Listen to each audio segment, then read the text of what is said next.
রাজধানীর সবচেয়ে ব্যস্ততম এলাকার একটি মতিঝিল। শুক্রবার সন্ধ্যা, ঘড়িতে তখন প্রায় ৭টা। ফিরতি রথযাত্রা ঘিরে মেট্রো রেল স্টেশন ও আশপাশে হাজারো মানুষের ভিড়। ঠিক সেই মুহূর্তেই ফুটপাতে পড়ে থাকা একটি পরিত্যক্ত ছাতা ঘিরে তৈরি হয় চরম উৎকণ্ঠা।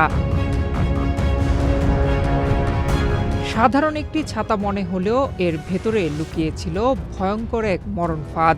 রাখা ছিল শক্তিশালী একটি আইডি ইম্প্রোভাইজড এক্সপ্লোসিভ ডিভাইস।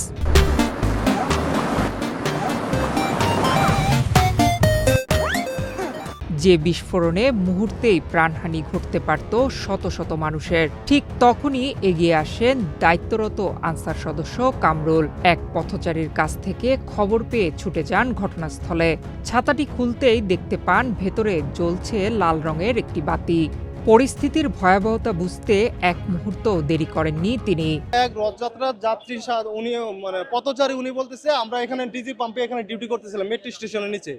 ডিউটিরত অবস্থায় উনি আমাকে এসে বললো যে ভাইয়া ওখানে একটা ছাতা পড়ে আছে। হ্যাঁ, তো আমি তাৎক্ষণিক ওখানে গেলাম, যেহেতু আমাদের ডিজি পাম্পটা হচ্ছে মেট্রো রেলের গুরুত্বপূর্ণ একটা জায়গা।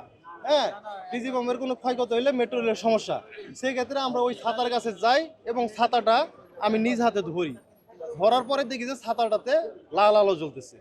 যখন লাল আলো জ্বলতেছে তখনই মনে করেন যে আমি তাৎক্ষণিক এই পাশে পুলিশ ডিউটিরত অবস্থায় ছিল, আমি ওনাকে বললাম যে ভাই দেখেন তো এখানে তো যে লাল আলো জ্বলতেছে ছাতার ভিতরে, এটা কি, তো আমি তো বুঝতে পারতেছি, আপনি একটু দেখেন আসেন। তখন উনি আসার পরে উনি এখানে দেখার পরে বলতেছে এটা তো আমার কাছে বিপজ্জনক মনে হইতেছে, তাহলে আপনি এখানে ধরেন না। হ্যাঁ, তারপর উনি এখানে দায়িত্বরত অফিসার যে এএসআই স্যার ছিল উনি আসছে।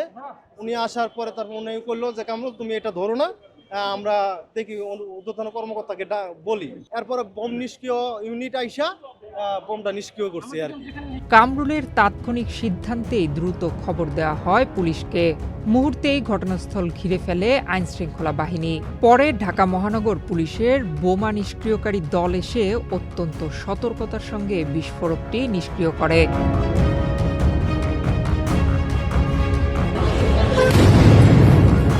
আইনশৃঙ্খলা বাহিনীর কর্মকর্তারা বলছেন, সময় মতো বিষয়টি শনাক্ত না হলে ভয়াবহ দুর্ঘটনা ঘটতে পারত।